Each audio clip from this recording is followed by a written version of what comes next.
Hello, നമുക്ക് എളുപ്പത്തിൽ എങ്ങനെ ഒരു സ്നാക്ക് ഉണ്ടാക്കുന്നതെന്ന് നോക്കാം. അതിന് വേണ്ടിയിട്ട് നമ്മളിങ്ങനെ ക്യാനിൽ കിട്ടുന്ന ഒരു ടിന്ന് ട്യൂണയും പിന്നെ ഒരു പൊട്ടറ്റോ ആണ് ഞാൻ എടുത്തേക്കുന്നത്. പൊട്ടറ്റോ ഒന്ന് കുക്ക് ചെയ്ത് മാഷ് ചെയ്തെടുക്കുന്നുണ്ട്. ട്യൂണ ഒന്ന് ഡ്രെയിൻ ചെയ്തെടുത്തിട്ട് അതിലേക്ക് ആവശ്യത്തിന് ഉപ്പും കുരുമുളകും മഞ്ഞൾപ്പൊടിയും കുറച്ച് മല്ലിയിലയും കൂടി ചേർത്തൊന്ന് മിക്സ് ചെയ്യുന്നുണ്ട്.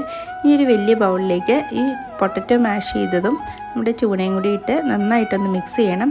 എന്നിട്ട് ചെറിയ ഉരുളകളാക്കിയിട്ട് നമുക്ക് ഇഷ്ടമുള്ള ഷേപ്പാക്കി എടുക്കാം കേട്ടോ. ഞാനിപ്പോൾ ഇങ്ങനെ ചെറിയതായിട്ട് നീളത്തിലൊരു ഷേപ്പാണ് ഉണ്ടാക്കുന്നത്. ഇനി ഒരു എഗ്ഗ് ഞാൻ നന്നായിട്ട് ഇങ്ങനെ ഒന്ന് അടിച്ചെടുക്കുന്നുണ്ട്. ഇനി ഇതെടുത്ത് ഒന്ന് എഗ് വാഷിലൊന്ന് ജസ്റ്റ് മുക്കിയതിന് ശേഷം കുറച്ച് ബ്രെഡ് ക്രംസ് ഒന്ന് കോട്ട് ചെയ്തെടുക്കുന്നുണ്ട്.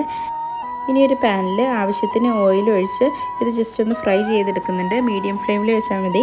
ഇത് വളരെ പെട്ടെന്ന് തന്നെ ആയി കിട്ടും. ഇത് ചെറിയ കുട്ടികൾക്കും കൊടുക്കാൻ പറ്റും കേട്ടോ. 1 വയസ്സ് മുതലുള്ള പിള്ളേർക്ക് മെയിൻ മീലായിട്ടും കൊടുക്കാം. അതുമാതിരി തന്നെ സ്കൂൾ വിട്ട് വരുന്ന പിള്ളേർക്ക് അല്ലെങ്കിൽ നമുക്കായാലും സ്നാക്കായിട്ട് ഉപയോഗിക്കാം. അപ്പോൾ അത്രയേ ഉള്ളൂ. അടുത്ത വീഡിയോയിൽ വീണ്ടും കാണാൻ. ടാറ്റാ.